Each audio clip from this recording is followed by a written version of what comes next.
Thank you, Madam Chair. On any given day, Pennsylvania's 12th congressional district provides roughly 10% of our nation's natural gas supply, lowering America's energy bills and powering the nation.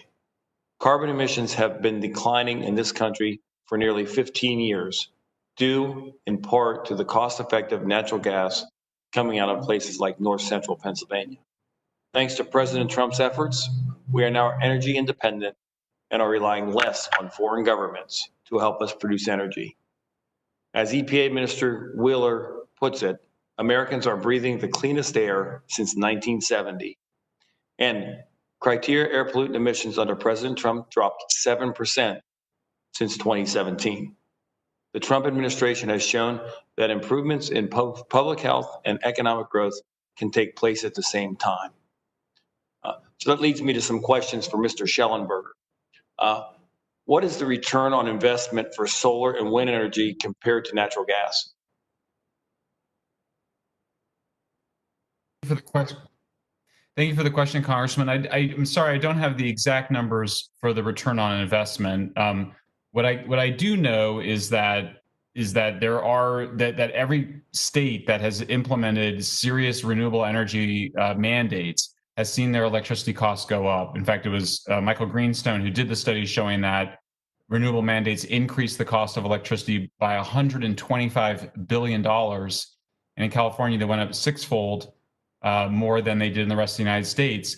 And what should have occurred is that our electricity prices should have gone down because of the reason you mentioned, which is the natural gas revolution that we've experienced.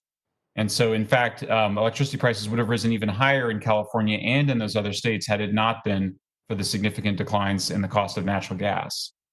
And the energy rates would have increased for low-income Americans. Therefore, they would not be making those climate control efforts of air conditioning, so on, more out of reach for low-income Americans. Absolutely correct. Making energy more expensive is the most regressive thing you can do because energy is used in every part of the economy. So it's food, it's transportation, it's consumer products. So it's ironic to me that so many people that are committed to progressive taxation are embrace the most regressive thing you can do for poor people and people of color, which is to make energy more expensive. Thank you. Also, can you explain why the U.S. carbon emissions have been declining for over a decade? Yeah, as I mentioned earlier, clearly the major factor for it is the natural gas revolution. Again, I think the most telling statistic is that under President Obama's proposed Clean Power Plan, carbon emissions would have been reduced 32% by 2030 from the power sector. Instead, they declined 34% by 2019. That's remarkable. And it's proof that while pollution regulations might have a role to play, they were not the main factor in resulting in declining carbon emissions and those important declines in energy costs as a result of the gas revolution. Yeah, so thank you. I really, really appreciate that because it is about making sure that we do have a clean environment, but it should include all of the above, and we shouldn't be discounting natural gas or other energy sources that really make energy affordable for all of us, but most importantly, low-income individuals. So it's clear to me that we need to be making smart investments in American energy, continuing the exceptional work of this administration, and looking what they've done to lower carbon emissions and continuing to pursue economic growth. With that, I thank you and I yield back. May I make one more point?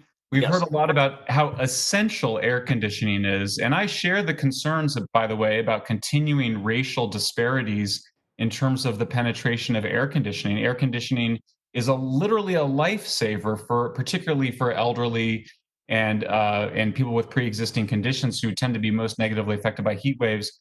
One of the most important things that determines how frequently you can operate your air conditioner is the cost of energy. It's the cost of electricity. So if you want to see poor people and people of color have greater resilience to heat waves and fewer deaths from heat waves, then you should want cheaper electricity, since often what we find in these studies is that air conditioning is not used enough during hot periods because people are worried about the high cost of powering them. That would also help our senior citizens who are on fixed incomes. So thank you. Thank you, sir. I yield back.